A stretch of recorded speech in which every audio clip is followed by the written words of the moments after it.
Good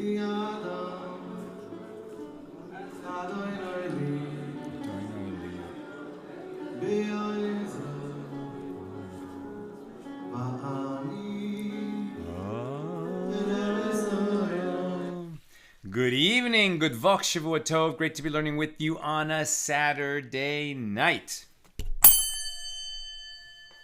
Let's light up the darkness. Who's in the house on a Saturday night? Maybe a little earlier than people expected. But welcome, Yosef, Belle, and Sharon, and Aoife in Florida. Welcome, everybody.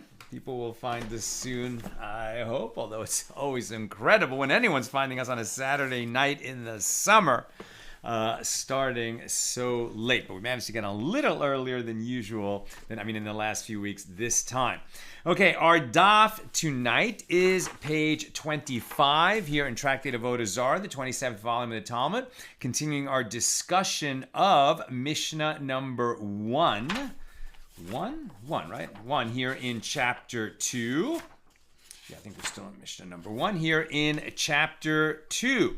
We're picking this up near the bottom of page 24b.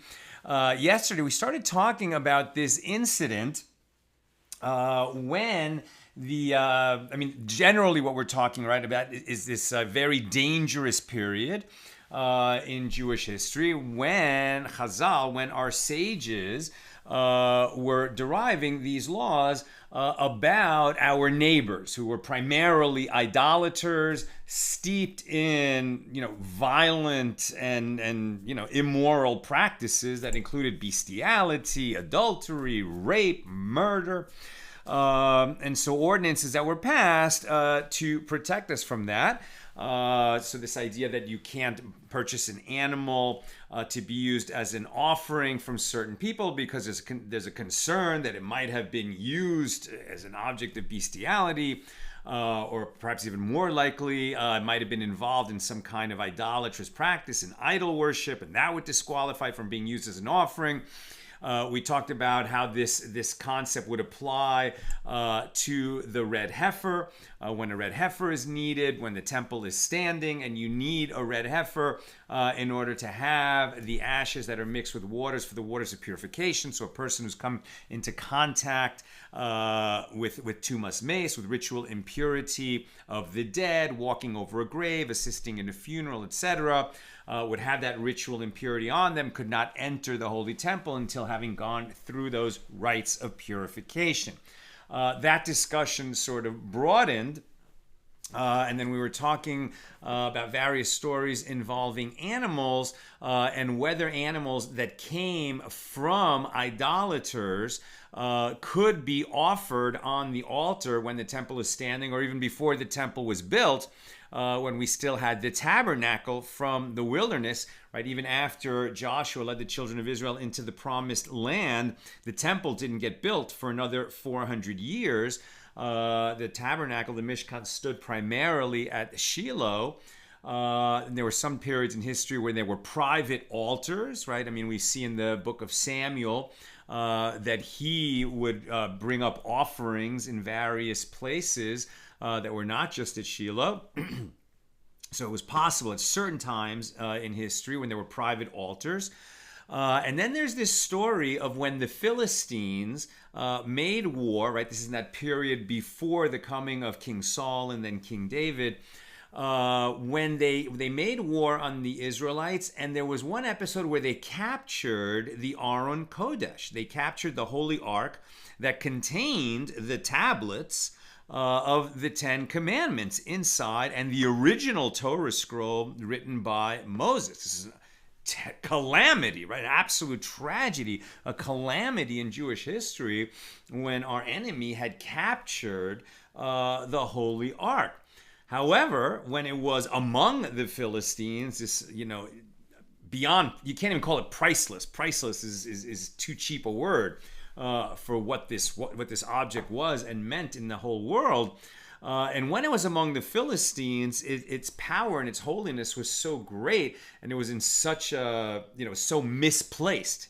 It was so out of its place. It did not belong among the Philistines and out of the Holy Land, and it was making them ill.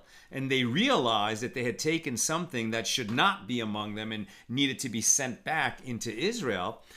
So they put it on a wagon pulled by cows, and the cows just walked it back into Israel. They took it all the way back to where it needed to be without a human driver. And then once the cart and the Aron, the Holy Ark, was restored to its place, the leaders at that time took those cows and sacrificed them on the altar.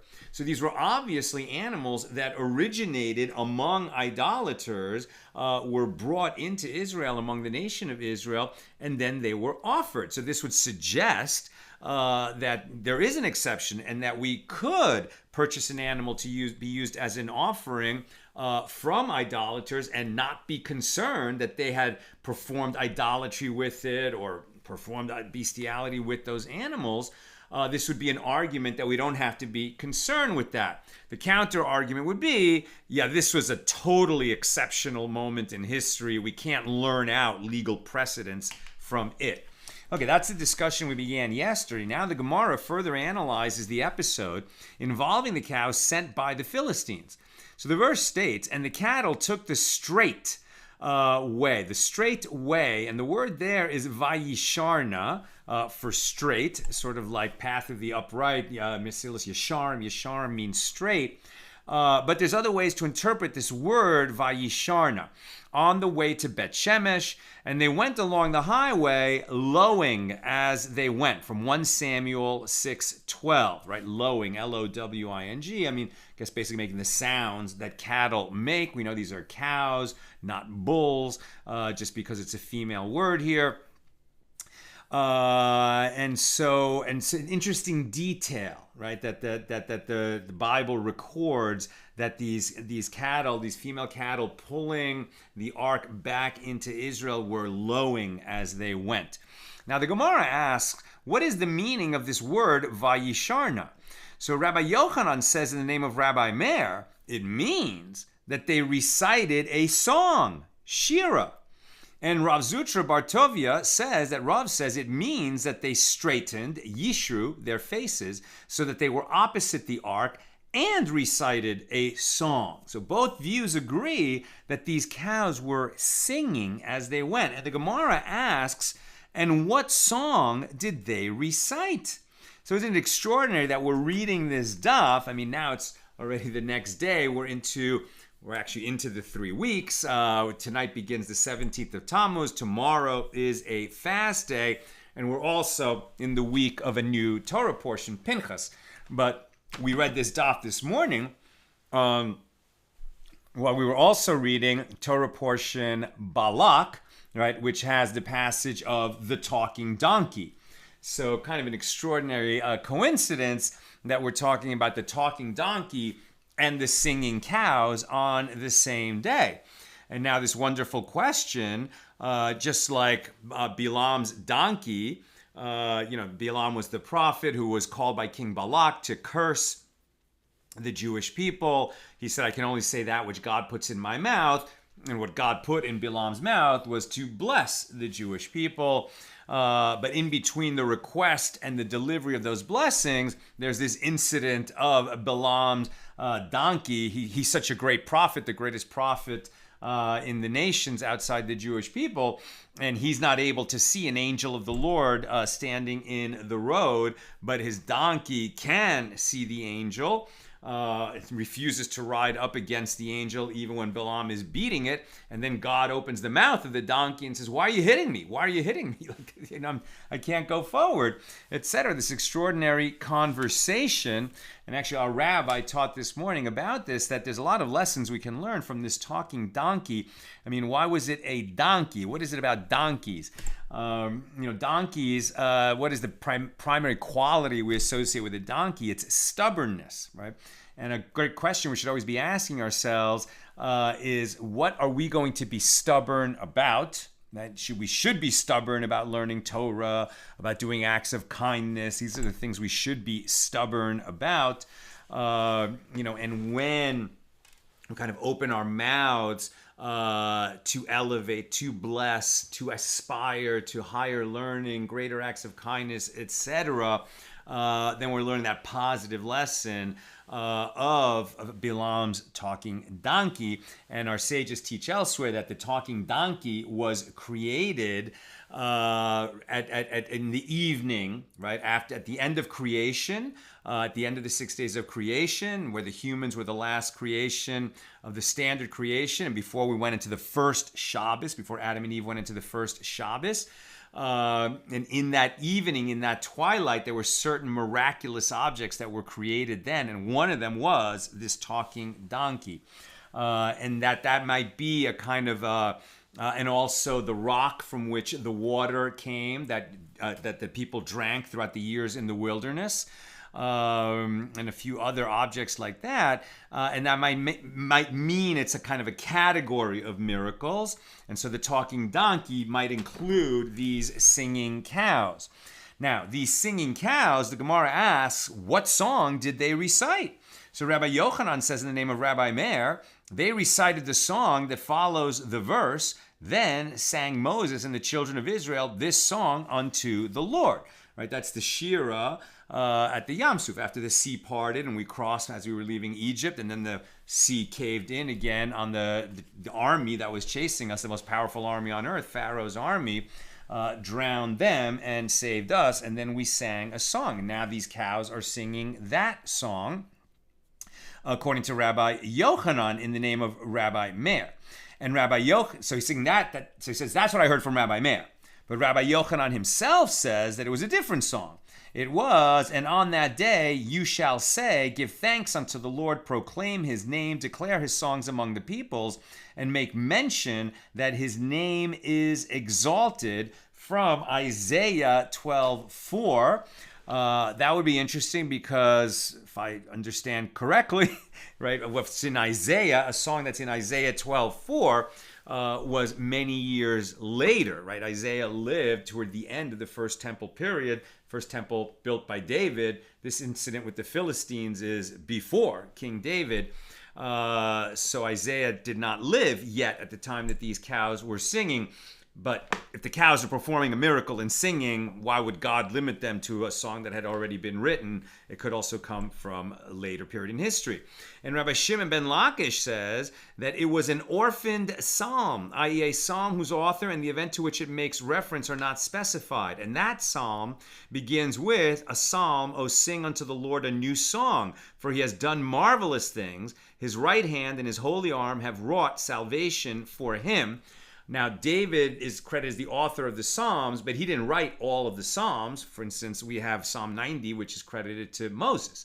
So David collected the Psalms, edited the Psalms, and added some of his own. Maybe this is one of these earlier Psalms. Rabbi Elazar says that it was the Psalm beginning with, the Lord reigns, let the peoples tremble, which is Psalm 99. The previous one was Psalm 98. Rabbi Shmuel bar Nachmani says that it was the psalm beginning, the Lord reigns, he is clothed in majesty, Psalm 93. Rabbi Yitzchak Napacha says they did not recite a verse found in the Bible, but rather the following song. Sing, sing, acacia, ascend in all your glory, overlaid with golden embroidery, exalted by the book of the palace and magnificent with jewels.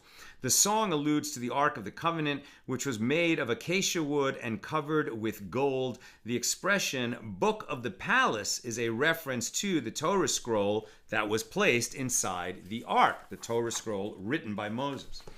Rav Ashi teaches this statement of Rabbi Yitzchak in relation to the verse. And it came to pass, when the ark set forward, that Moses said, rise up, O Lord, and let your enemies be scattered. Numbers 10:35. We recite that in synagogue regularly.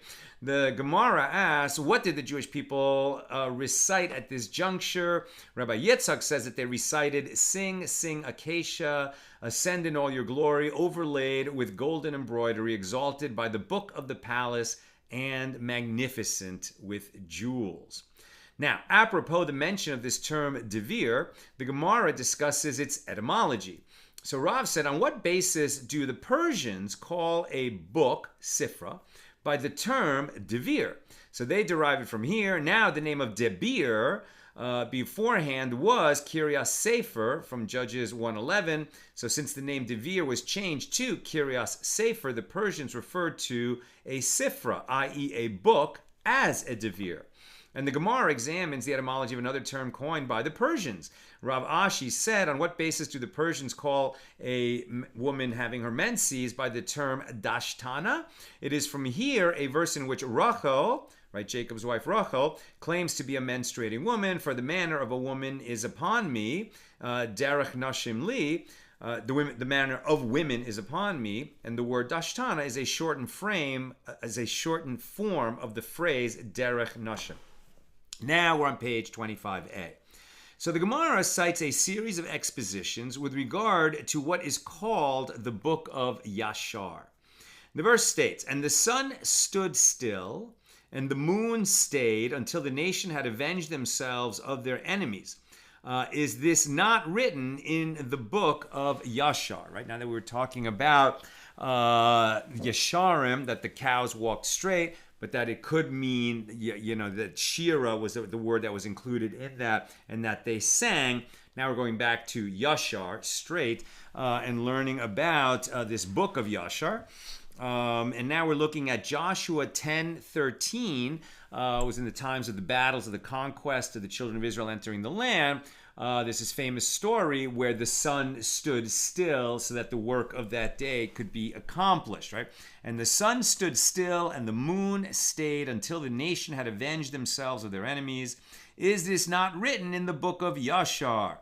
Joshua 10:13. So the Gemara asks, what is the book of Yashar? It seems to be a book that's referred to in the Bible, in the book of Joshua, talking about some already existing book. So what is this book?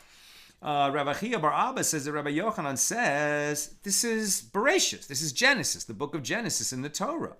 What is the book of Genesis? It is the book of Abraham, Isaac, and Jacob, who were called righteous. Righteous, right here, is a translation of Yesharim. As it is stated, let me die the death of the righteous. That was from this week's Parsha, when Bilam is prophesying, and he says, let me die the death of the righteous. What's he referring to? The people who walk straight in God's ways, and the archetype of that is Abraham, Isaac, and Jacob. So the Gemara asks, and where is it alluded to in Genesis that the sun would stand still for Joshua? Right? If you're saying that this is from the book of Yashar, then it must be that the book of Genesis somehow predicted that the sun would stand still for Joshua.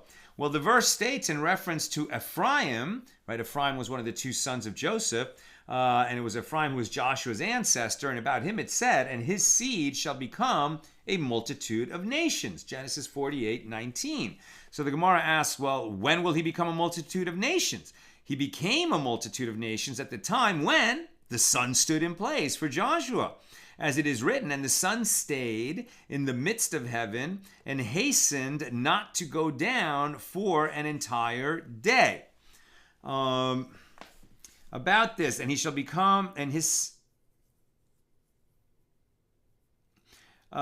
seed shall become a multitude of nations. There's a note here from Rav Steinsaltz. Since the tribe of Ephraim was not exceptionally numerous, and was in fact smaller than the other tribe, Menashe, which was blessed at the same juncture, the meaning of the verse must be that a descendant of Ephraim will perform an action that will be recognized by a multitude of nations. And that's what this act, right, of making the sun stand still, right? If the sun is standing still in the sky, somehow all the laws of physics and of nature are being suspended. Yeah, that's going to be noticed by the entire world, right? If not the entire universe, in a sense. The Gemara, when it stood still, yes. So the Gemara inquires. So about this miracle, when the sun stood still and the whole world observed this, how much time elapsed before the sun finally set? So Rabbi Yehoshua ben Levi said that it took 24 hours. What does it mean? It traveled across the sky for 6 hours, right? The day was going normally. Then it stood still for 6 hours. Then it got back to traveling across the sky for 6 hours, and then it stood still for another 6 hours, so that the entire matter lasted the duration of an entire day. Rabbi Elazar said that it lasted 36 hours. The sun traveled for 6, then it stood for 12, traveled for 6, and stood for another 12. Sounds like at noon and at sunset it stopped in the first interpretation for 6 hours during each of the two stops, and in this interpretation for 12 hours during each of the two stops. 12 hours, and so that it accumulated time of its suspension was that of an entire day. That the suspension was an entire day. The time that it was stopped was twice 12 hours, which is 24. Rabbi Shmuel bar Nachmani said 48 hours elapsed before it set. What does it mean? It traveled for 6 hours, then it stood still at noon for 12 hours, then it traveled for another 6 hours, and then it stood still for 24 hours. As it is stated, and the sun stayed in the midst of heaven, and hastened not to go down for an entire day. By inference, it can be understood that initially it was not suspended for an entire day. Rather, at first it stood still for 12 hours, and it was later suspended for the entire day. And there are those who say that these sages do not disagree over how much time had elapsed before the sun set. Rather, they disagree with regard to the additional time by which the day was extended. Rabbi Yehoshua ben Levi said 24 hours were added to that day because the sun traveled 6 hours and stood 12, and again traveled 6 and stood 12, which meant that its standing time lasted for an entire day. Rabbi Elazar said that 36 hours were added, traveled 6, stood for 12, traveled 6, stood for 24. So it is with regard to the second suspension that the verse states, and hasten not to go down for an entire day. Rabbi Shmuel bar Nachmani said the time that the sun stood in place was 48 hours in total, and the sun traveled 6 and stood 24, traveled another 6 and stood for another 24. And his reasoning is that the verse juxtaposes the sun's suspension to its motion. Just as the sun is in motion for an entire day, so too its suspension was for an entire day. Once God bothers to stop the sun's travel, he stops it for a whole day. Since it stopped twice, it was 2 days of stoppage. It is taught, just as the sun stood still for Joshua, so too the sun stood still for Moses and for Nakdimon ben Gurion. And it is known that it stood still for Joshua from a verse, and it is known that it stood still for Nakdimon ben Gurion by tradition. From where do we derive that the sun stood still for Moses as well? Right? Do you remember that story? I don't remember that story in the Bible. So the Gemara answers it is derived by means of a verbal analogy between the terms I will begin and I will begin. And the Gemara explains it is written here with regard to Moses, I will begin to deliver the dread of you and the fear of you upon the peoples. This is Deuteronomy 2:25. Deuteronomy is essentially Moses' last sermon, recapping the journeys of the Jewish people and preparing them for entering the promised land. And he knows that they're going to have to go in and fight wars against these very wicked, Canaanite people involved in child sacrifice and death cults, etc. And he says, the fear of you will precede you. And that certainly was true, as we learn in the book of Joshua when he sends the advance scouts into Jericho, right? And the woman there tells them, the people here are terrified of you. So this came true. And since it begins with these words, I will begin to deliver the dread, and then later in Joshua 3:7, it says, I will begin to magnify you. And so this episode of the sun stopping for Joshua, it suggests that it also happened for Moses. And Rabbi Yochanan says it is derived from a verbal analogy between the words delivered and delivered. It is written here with regard to Moses, I will begin to deliver the dread of you. And it is written there with regard to Joshua, in the day when the Lord delivered up the Amorites before the children of Israel in Joshua 10:12. Rabbi Shmuel bar Nachmani said that there is no need for a verbal analogy, as you can learn this idea from the verse itself. This day will I begin to deliver the dread of you and the fear of you upon the peoples that are under the whole heaven, who, when they hear the report of you, shall tremble and be in anguish because of you. Deuteronomy 2:25.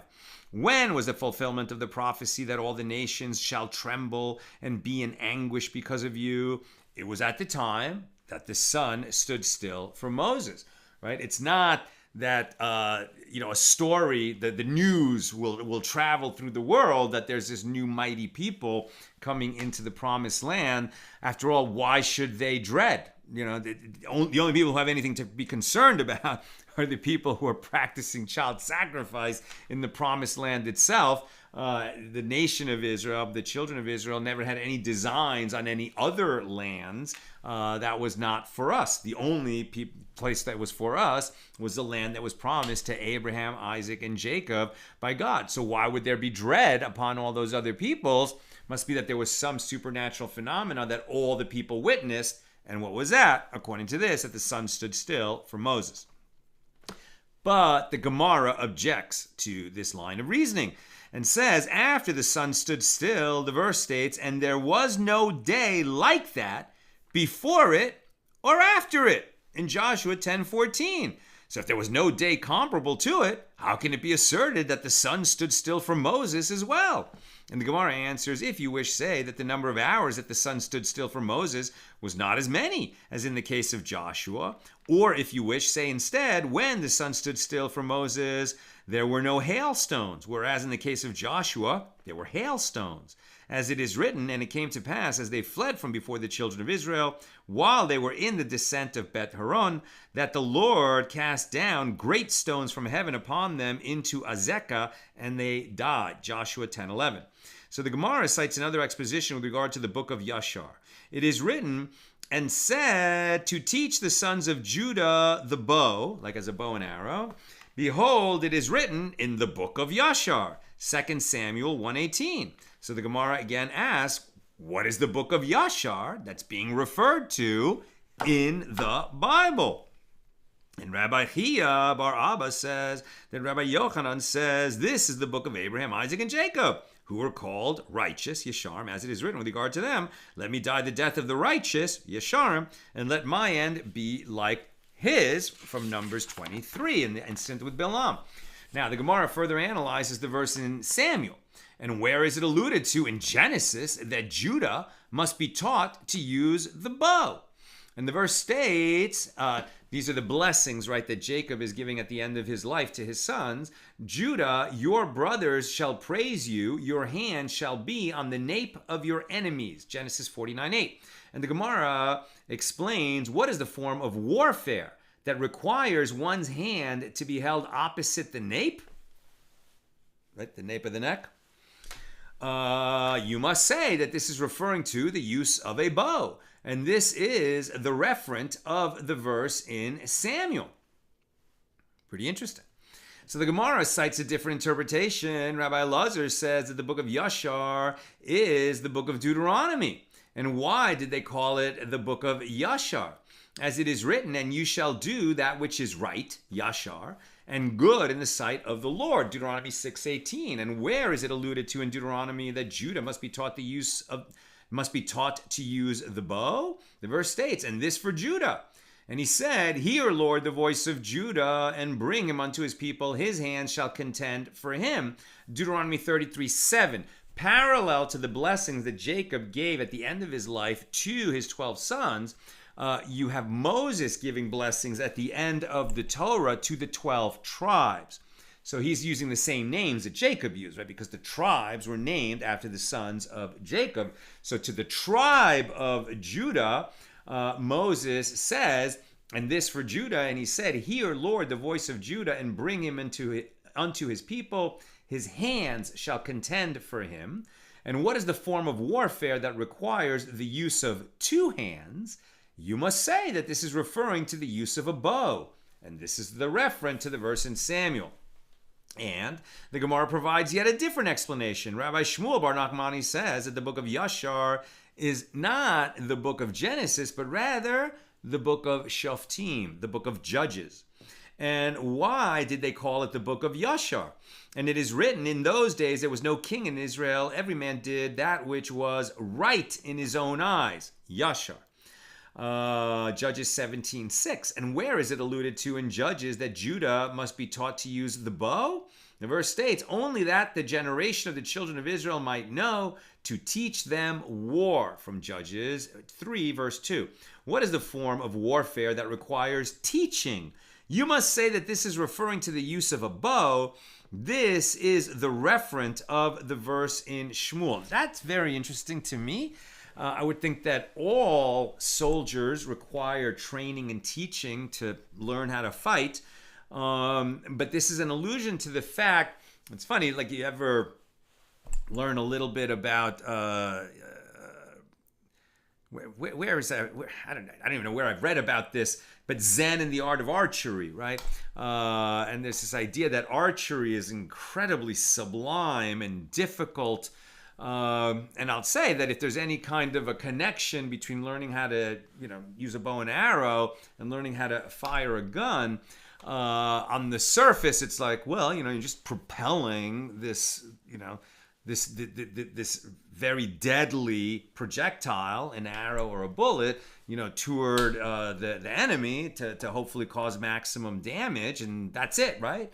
But it's incredibly difficult and subtle, and there's 1,000 or 1,000,000 things to learn about using it under pressure, and how much more so with the bow, that there's 1,000,000 little variables, to make it go the right distance, the right speed. All the arrows are slightly different, affected by wind, affected by the strength of the person using it. There's so much to learn, and it seems like, back in the day, when that was the primary weapon of war, at least for the archery division, as opposed to the people with the spears and swords, the spears and swords were maybe a little bit simpler in a sense, to cause damage. I mean, there's hand-to-hand combat that you need to learn how to use, obviously, but the bow and arrow had its own nuances that required a deeper type of teaching. And the Gemara asks him, from where do we derive that Judges 3:2 is written in reference to Judah? We derive it as it is written, the children of Israel asked the Lord, saying, who shall go up for us first against the Canaanites to fight against them? And the Lord said, Judah shall go up, in Judges 1, verses 1 and 2. Now, new subject. The Gemara cites another dispute between these same Amoraim, right, the sages of the Gemara. Now that they've been arguing about what is this book of Yashar, they're going to argue about something else, the same caste in the debate, as it were. And the verse states, and the cook took up the thigh and that which was upon it, veha'alecha, and set it before Saul. Right. So now we're getting to the incident of Saul, King Saul, 1 Samuel 9:24. To what does the term and that which was upon it refer? And Rabbi Yochanan says it refers to the thigh and the tail. And the Gemara asks, what is the reason that the tail is referred to as and that which was upon it? And the reason is that the thigh supports the tail as it rests upon it. And Rabbi Lazar says the verse refers to the thigh and the breast. And what is the reason that the breast is referred to and that which was upon it? The reason is that one places the breast upon the thigh when it requires sacrificial waving and waves it. And Rabbi, when a certain type of animal is brought as an offering that requires waving, this is the process by which it's done when the temple is standing. And Rabbi Shmuel bar Nachmani says the verse refers to the thigh and the cap, i.e. the very top part of the leg. And what is the reason that the cap is referred to as and that which was upon it? It is because it is referring to the cap that stands above the thigh. New topic. The Mishna teaches that, now we're getting back to the sages decreeing, protective measures for the Jews who are surrounded by these very dangerous population of idolaters, that a woman may not seclude herself with such people, with idolaters, which it might just be non-Jews, but non-Jews at that time, as we've said repeatedly, were steeped in violence, rape, certainly adultery, idolatry, and even bestiality. So the Gemara asks, what are we dealing with? If we say that we are dealing with a woman who secludes herself with one Gentile, is this permitted in the corresponding situation involving a Jew? A woman can't seclude herself with a man who's not her husband either, even if he is a Jew. But didn't we learn in a Mishna, Tractate Kedushin, one man may not seclude himself even with two women? It is certainly forbidden for one man to be secluded with one woman. Right? Even if they don't do anything that they're not supposed to do, it's going to look suspicious that they secluded themselves in this manner. And we don't want to draw suspicion, through engaging in suspicious behavior that's sexually suspicious. Now we're on page 25b. So rather, the Mishnah is referring to a case in which a woman secludes herself with 3 Gentiles. Right? Why 3? What about 2? Well, 2, the idea is if there's 2 there, they're not going to, 2 of them, the man and the woman aren't going to do anything because there's a third person there and they're going to be embarrassed. But we could be equally concerned that, the 2 men will act in a bad way. Well, if there's 3 men there, then maybe, even if 2 were, so immoral as to consider raping the woman, if there's a third, it's unlikely to happen because at least one of them is a decent person. But the Gemara asks, is this permitted in the corresponding situation involving Jews who are steeped in sexual immorality, right? Even among Jews, there are Jews that, are not upright, pious people, and we would be concerned about that. But didn't we learn in a Mishnah, Tractate Kiddushin B, but one woman may be secluded with 2 men, now it's 2 Jews, and Rav Yehuda says that Shmuel says they taught this law only with regard to men of fit morals. But with regard to those who are steeped in sexual immorality, like Jews who are off the derech, who are off the path of being Torah Jews, she may not be secluded even with 10 men. And there was an incident where 10 men carried a woman out of the city on a bier, B-I-E-R, as though she were dead, like for a funeral. And why did they do that? To then engage in intercourse with her. And the Gemara answers, no, the ruling of the Mishnah here is necessary in a case where the Gentile's wife is with him.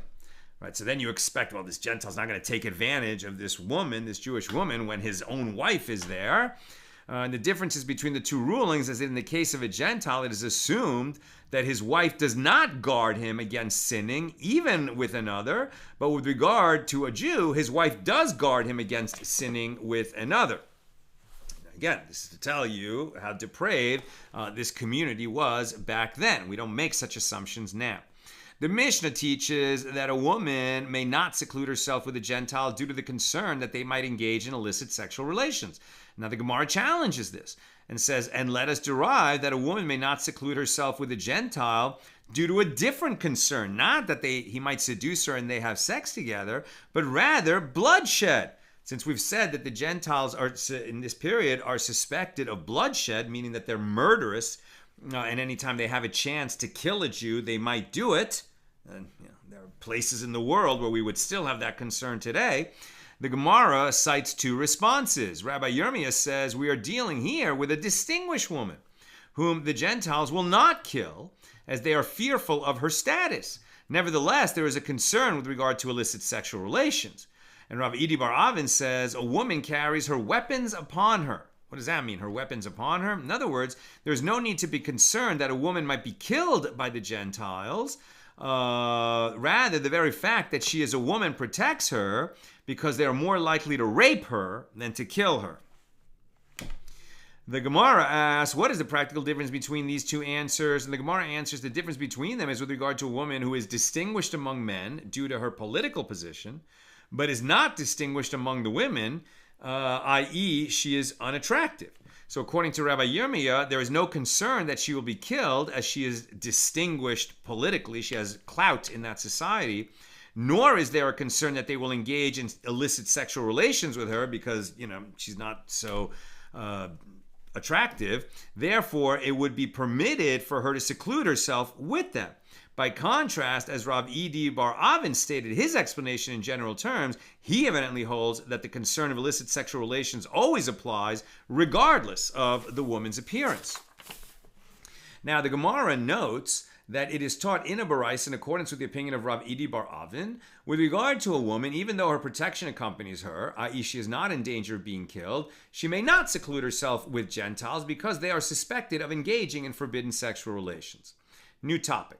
The Mishnah further taught that a person may not seclude himself with Gentiles because they are suspected of bloodshed, that they would kill Jews. So the sages taught a Jew who encounters a Gentile on the road and continues his travels with him should position the Gentile to his right so that the Jew's dominant hand is closest to the Gentile, which will enable him to defend himself against a potential attack.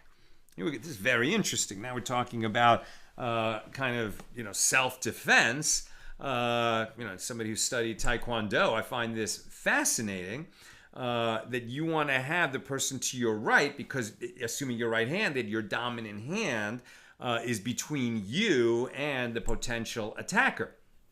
Rabbi Yishmael, the son of Rabbi Yochanan ben Baroka, says, if the Gentile is armed with a sword, the Jew positions him to his right, because a blade is usually carried on one's left side. Interesting, right? So the sword he would carry it on the left, and then draw it with his right hand. If he's on your right, you can actually stop him from pulling the sword out of its scabbard. But if the Gentile is armed with a stick, then the Jew should steer him to his left, as a stick is usually carried in one's right hand. And by walking on the same side as the Gentile's weapon, the Jew can best prevent him from drawing it. And the Gemara continues, if the Jew and the Gentile were ascending on an incline or descending on a decline, the Jew should not be positioned below while the Gentile is above, so that the Gentile will not have the advantage of height if he decides to attack. Rather, the Jew should be located above while the Gentile is below, and the Jew should not bend down before him, lest the Gentile break his skull. Right? So again, anytime that you are walking in a place where you're concerned about danger, first of all, try not to be there. Don't be there at night. Don't go walking through, certain parks and neighborhoods. New York City comes to mind, but every city has its dangerous spots. So don't be there. If you find yourself walking along a road and there's somebody sketchy that you're very concerned about and you can't distance yourself, okay, now we're learning, keep them on the side of you, that way you're going to have an advantage. And don't let him be above you. Don't let him be somehow higher than you.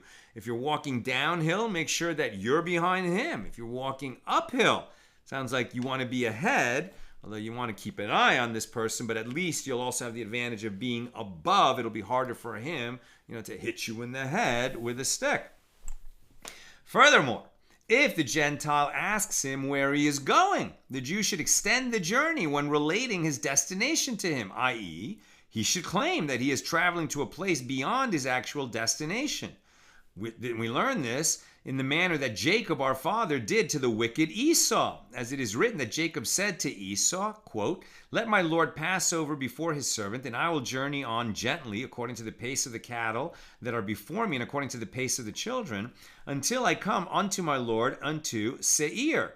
And then it is written subsequently, and Jacob journeyed to Sukkos and built himself a house there. So rather than meeting Esau and Seir, Jacob traveled to the nearer location of Sukkos, telling a Gentile that one is traveling to a farther destination might cause the Gentile to defer his attack due to the assumption that he has a longer period of time to plan and execute the attack. And as a result of the delay, the Jew has a better chance of reaching his true destination safely. Well, very interesting. You're traveling, some stranger asks you where you're going. Yeah, don't feel compelled to give information about that, information on a need-to-know basis. And if you must give an answer that is significantly further along than where you're going. If they have evil intent against you, they'll think they have more time to carry it out. And by the time they're getting ready to attack you, you've left the road. The Gemara illustrates this idea through a relevant story. An incident occurred involving several students of Rabbi Akiva who were traveling to Keziv. Along the way, bandits encountered them and said to them, "Where are you going?" So Rabbi Akiva's students said to them, "To Akko." Once they reached Keziv, Rabbi Akiva's students separated from the bandits. At this point, the bandits said to them, "Whose students are you?" And the students said to the bandits, "We are students of Rabbi Akiva." And the bandits said to them, "Fortunate are Rabbi Akiva and his students, as they were never harmed by an evil person." The bandits were impressed with the wisdom that the students demonstrated in evading harm. They were preparing to do harm, but they weren't ready yet when these guys peeled off, and the bandits let them know that, they had this plan had worked. The Gemara relates another incident. I'm almost done. Questions or comments, please get them in now. Another incident. Rav Menashe was traveling, now we're at the top of 26a, to Bei Torta. And along the way, thieves encountered him and said to him, "Where are you going?" And Rav Menashe said to them, "To Pumbedisa," which was further along than Bei Torta. So when he arrived at Beit Torta, he separated from the thieves who had planned to steal from him. And they said to him, "You are a student of Yehuda, the swindler," because they misled these bandits. Are they called bandits here? Thieves. These are called thieves. But at any rate, he fooled them that they didn't have a chance to steal what they were going to steal from him because of the same plan. He told them he was going further, and now he separates from them. And they said to him, "You are a student of Yehuda the swindler." And Rav Menashe said to them, "Do you know Rav Yehuda so well that you can accuse him of swindling others? May it be God's will that these people be subject to Rav Yehuda's ban of excommunication." Right? In other words, he used what he learned from Rav Yehuda, saying he was going to a further destination, and it helped him, saved him from being robbed by these thieves. When the thieves realized that this strategy had been used successfully, they called Rav Menashe's teacher, Rav Yehuda, a swindler, because he taught him to lie to thieves in this manner. And now that that these thieves have, insulted the honor of Rav Yehuda, Rav Menashe curses them and says, may it be God's will that you be subject to excommunication. So the Gemara continues, this curse was effective as the thieves subsequently went and carried out thefts for 22 years, right? They kept trying to be thieves for 22 years, but they were unsuccessful, right? It's kind of a good curse for them. It benefited them to be cursed in this way, that they were cursed to be unsuccessful thieves. Now, once they saw that their efforts were for naught, they all went and claimed their curse, meaning they asked forgiveness and requested that the curse be lifted. But there was one weaver among them who did not come to lift his curse, and a lion ate him. And the Gemara notes that this explains the adage that people say with regard to a weaver, Girdana, who is not shy, Taizan, with regard to a weaver who is not shy, but rather who is impudent, a year is deducted from his allotted years. Kind of a long saying that's got a few extra words in it so we can understand it in English, but interesting that an impudent weaver will lose some of his life. With regard to these two anecdotes, the Gemara comments, come and see what the difference is between the thieves of Babel and the bandits of Eretz Yisrael. Now, normally we think of bandits as being more wicked than thieves. Thieves steal, but they don't want it known who they are, so they get in, get out, and take property. Bandits are more brazen. They threaten violence in order to steal property, and they don't care who knows who they are. So they are more likely to commit violence. But here, the comparison is being made that somehow even the bandits of Israel are more righteous than the thieves of Babel. Although thieves are typically less violent than bandits, the thieves in Babylonia reacted to Rav Menashe's action by denouncing Rav Yehuda, whereas the bandits in the land of Israel praised the wisdom of Rabbi Akiva. And with that, we conclude our discussion of Mishnah number 1 in chapter 2. We'll pick it up tomorrow at the regular time with Mishnah number 2. We'll just take a couple of comments and questions. Bill, putting aside Bilam's donkey for a moment, what my mind leaps to with the singing cows is, of course, Psalm 98. Let the sea resound and everything in it, the world and all who live in it. Let the rivers clap their hands. Let the mountains sing together for joy. If the rivers and the sea and the mountains sing praise to their creator, surely cows may do the same. Exactly. And we have, we had an interpretation there that, what is it that they're actually singing words that we could understand, or is that they're singing these words in the language of the cows? And if we could understand, right, like Dr. Dolittle, if he could speak to the animals, then we would say that that's what they're singing. And we have a similar type of allusion in the book called Parak Shira, the chapter of song, which talks about that everything in creation sings to God, right? That they've been created as a blessing in the world. Every animal, every plant is fulfilling its mission in this world, and as they fulfill that mission, there's a song that's being sung to somebody who can tune in and listen to that, which I think is really beautiful, right? Because I also like to say that God is always speaking to us constantly in the language of events, if we would but listen. And maybe it could even be worded as God is always singing to us in the language of events if we would just tune in and listen to that song. Thank you for that, Bill. Joseph, I've heard the argument that these extra canonical books are just the proto version of the information already contained in the Torah. Are the sages saying the same thing? I mean, perhaps. There's no reason to think that the Torah was the first book ever written. The concept of a book already existed. They didn't have books like this, what you would call a codex, right, with pages and a binding. Books back then were scrolls that were rolled, like a Sefer Torah still is today. But the idea that books already existed, we hear it even in the Torah. There were other books. And there were traditions that were passing down knowledge. And that's why the children of Israel, once they were enslaved in Egypt, they already had traditions that had been passed down from Abraham to Isaac to Jacob to his children and among the children of Israel. And these were collected and studied, and they were learning Torah, so to speak, this kind of proto-Torah that was already part of the tradition. So why not? And finally, Bill, I'm with you, Sal. I think the argument that the book being discussed is far more likely to be Genesis or Deuteronomy than Judges. Also, isn't Judges after the book of Joshua chronologically? Yes. But, there's also a kind of spiritual and extra temporal, dimension going on here that would allow songs to either, come back in time or to have already existed before they were set down in later collections. That's what I've got for us tonight. With God's help, we'll be together again tomorrow, Sunday at the regular time, 6 p.m. Pacific. Have a great night.